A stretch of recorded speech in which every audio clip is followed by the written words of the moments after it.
আসসালামু আলাইকুম। আমরা আজকে ফেসিবাদকে ধ্বংস করতে চাই। এই বাংলাদেশের এই ফেসিবাদের ধ্বনি উচ্চারিত হয়েছে। আওয়ামী ফ্যাসিস্ট সরকার এই বাংলাদেশের সমস্ত প্রতিষ্ঠানকে ধ্বংস করেছে। আমাদের চোখের সামনে স্পষ্ট হয়েছে।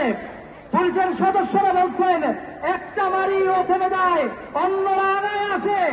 আবার যদি এই ফেসিবাদের ধ্বনি এই বাংলাদেশে উচ্চারিত হয়, আমাদের বুকের রক্ত দিয়া, আমাদের সমস্ত শক্তি দিয়া এই ফেসিবাদকে আমরা প্রতিহত করবো ইনশাআল্লাহ। তোমরা আমাদের রক্ত দিতে চাও, আমরা রক্ত দিয়ে প্রস্তুত, কিন্তু এই বাংলাদেশের মানচিত্রে খাদ্যি বসা যেতে পারা। এই বাংলাদেশের মানচিত্র তোমাদের নয়, এই বাংলাদেশের মানচিত্র আমাদের সারা দেশের সমগ্র জনতার, ছাত্র জনতার আন্দোলনের ফসল, ছাত্র জনতার শরীরে আত্মত্যাগের ফসল। শহীদ আবু সাঈদ আমাদের প্রেরণা, যিনি গুলের সামনে, বুলেটের সামনে ভয় না পেয়ে নিজের বুককে আঁকড়ে ধরেছেন, কিন্তু ভয় পান নেই। গুলির লেগেছে, পিছপা হন নেই। তোমরা আসতে চাও, আসো না, আমরা আমাদের বুককে বুলেটের সামনে পেতে দিতে প্রস্তুত। মরতে যখন শিখে গেছি, তোমরা আমাদেরকে ঠেকায় রাখতে পারবে না ইনশাআল্লাহ। কেউ আমাদেরকে ঠেকায় রাখতে পারবে না। দেখো এই জনস্রোত, দেখো এই ছাত্র জনতার স্পন্দন, ছাত্র জনতার ভাষা বোঝার আহ্বান জানাই। ছাত্র জনতার হৃদয়ের ভাষা যারা বুঝতে ব্যক্ত হবে, ছাত্র জনতার হৃদয়ের স্পন্দন যারা বুঝতে ব্যক্ত হবে, তোমাদেরকে আস্থা করে নিক্ষিপ্ত করা হয়েছে। বাংলাদেশে তোমাদের বিচার নিশ্চিত করেই ছাত্র জনতা ঘরে ফিরবে ইনশাআল্লাহ। শেখ হাসিনা ও তার দোসর যারা আমার প্রিয় ভাইদের উপরে গুলি করেছে, আমি নিজে সাক্ষী। আমার চোখের সামনে 15 জনকে হেডশট করা হয়েছে, চোখের পানি ফেলেছি, কিন্তু আন্দোলনে দমে যাই নাই, আবারও সামনে এগিয়ে গিয়েছি।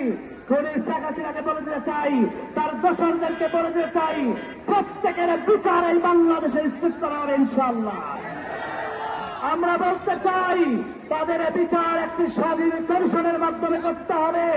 সেই স্বাধীন কমিশনে তাদের প্রত্যেকটি অপরাধের যথাযথ তদন্ত করে তাদেরকে বিচারের আওতায় আনতে হবে। ফ্যাসিবাদী শক্তি হাসি মুখে ঘুরে বেড়াবে, আর আমার শহীদ ভাইদের আত্মাগুলো কাটবে। আমরা বেঁচে থাকতে এটা হতে দিতে পারি না। পারি কি? আমরা বেঁচে থাকতে এটা হতে দিতে পারি? আমার ভাইয়েরা হাসপাতালে কাতরাচ্ছে, আমার পরেরা হাসপাতালে কাতরাচ্ছে, সকল পরিসরে বুকে গায়ে চোখ পা নষ্ট হয়েছে। এর বিনিময়ে এই বাংলাদেশকে আমরা ফ্যাসিবাদ মুক্ত করে ছাড়ব ইনশাআল্লাহ। সংগ্রামী ছাত্র জনতা, এই বিপ্লবের মাঠ আমাদেরকে ছাড়া যাবে না। বিপ্লবের ফসল আমাদেরকে গড়ে তুলতে হবে। ফ্যাসিবাদের শিকড় অনেক গভীরে। ফ্যাসিবাদ এই রাষ্ট্র ব্যবস্থায় ঢুকে গেছে। এই রাষ্ট্র ব্যবস্থা থেকে ফ্যাসিবাদকে বিলুপ্ত করতে চাইতো আমরা নাকি ভাই?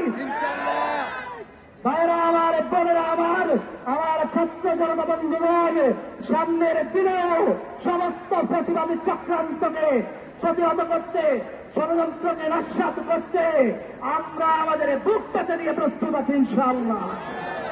সবাইকে সংগ্রামী সালাম জানিয়ে আগামী দিনের বিপ্লব নতুন বাংলাদেশ করার আহ্বান জানিয়ে স্বাধীন মুক্ত বাংলাদেশে আমরা আমাদের কথাগুলো স্বাধীনভাবে বলবো। কোন ফ্যাসিবাদকে আমরা সামনে আমাদের দেব না ইনশাআল্লাহ। এই আহ্বান জানিয়ে এখানে কথা শেষ করছি।